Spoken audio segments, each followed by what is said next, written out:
வணக்கம். என் பெயர் அஷித்.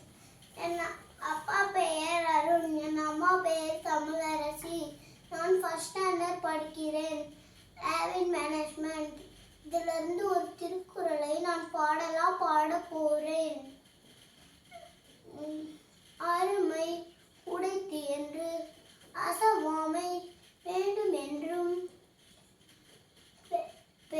பெருமை முயற்சி தரும் பெரிதான பலனை தரும். எண்ணத்தில் அலட்சியமா